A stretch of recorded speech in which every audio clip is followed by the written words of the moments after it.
Magandang araw kay Ma'am Ira or Chloe. So ito po ma'am yung mga pa-freebies ng ating sewing machine po ma'am. May stick po tayo na lalagyan natin ng sinulid, may dalawang sinulid, may bobbing at mayroon po siyang needle. So ayan, so okay.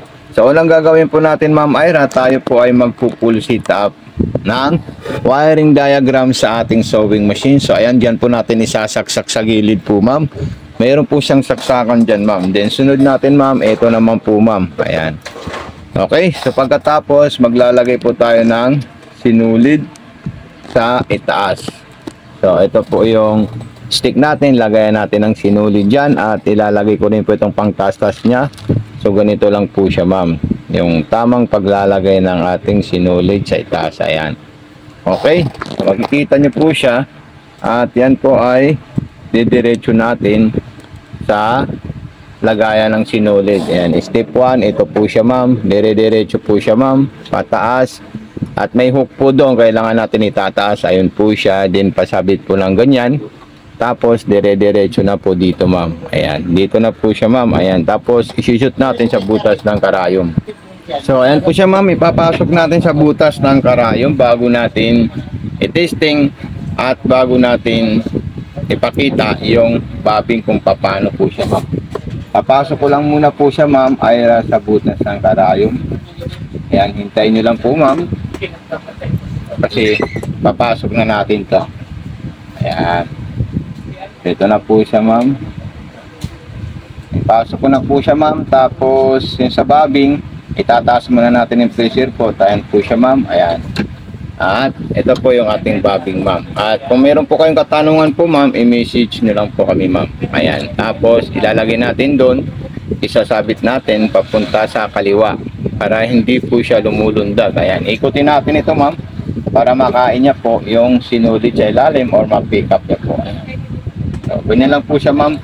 Kadaling gamitin ma'am. Okay. So gaganito natin. Tapos isarado muna natin.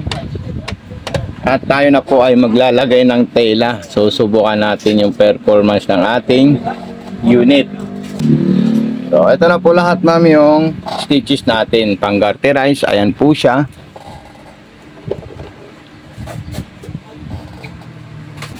Ayan, pang-garterize yung pinagawa natin sa kanya. Para naman sa mga maninipis na tela, ito po siya ma'am. Ayan. Para sa mga cotton, yung pangalawang straight line. Ayan. So, ito naman po yung reverse natin. Kung gusto nyo po mag-reverse po, ma'am. So, napakatahimik at napaka-smooth ang performance ng ating unit. Ayan. Tapos, yung pangmaong, ayan po siya, ma'am. Reverse natin siya. Ayan. Sa mga zigzagger naman, pipili na lang po tayo ang gusto nating zigzag. Ayan, yung normal na zigzag, pangmaong na zigzag, pang button holer. Ayan, so lahat po yan ma'am, all goods. Pag yung karayom natin nasa ilalim po ma'am, kailangan natin gawin, itataas natin muna yung karayom para hindi po siya mabalian ng karayom po ma'am. Ayan, button holer muna tayo ma'am. Okay, gawa tayo ng pang button holer. Ayan po siya ma'am. Ayan, tapos maglalak po tayo. Ayan, tapos atras. Ayan.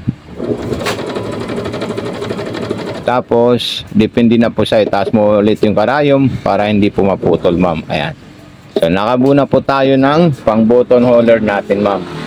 Napakaganda po siya ma'am at napaka sarap gamitin.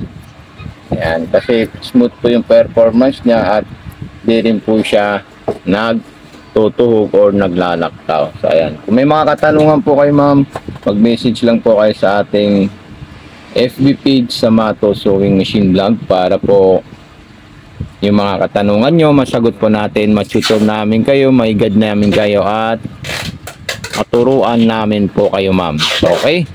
So ito na po siya ma'am. Balik natin sa normal stitch. Ayan. Tanggalin natin ito at ilagay natin siya dito ma'am. Okay. So para paano po siya. Ayan. So, ayan po siya ma'am. Then, ito, ilalagay natin dito. Tapos, yung foot control niya, ilalagay rin natin. Okay, so ito po yung foot control. Pati po yung transformer, kasama na po yan ma'am. Wala pong wala na po kayong bibilhin na ibang ano po ma'am, kundi kumpleto po siya ma'am. Okay? So maraming salamat kay Ma'am Ira. Ayan. So ito na po siya Ma'am Ira, yung food control natin. Ayan. Tapos nandito na rin po siya ma'am. Thank you so much. God bless po Ma'am Ira.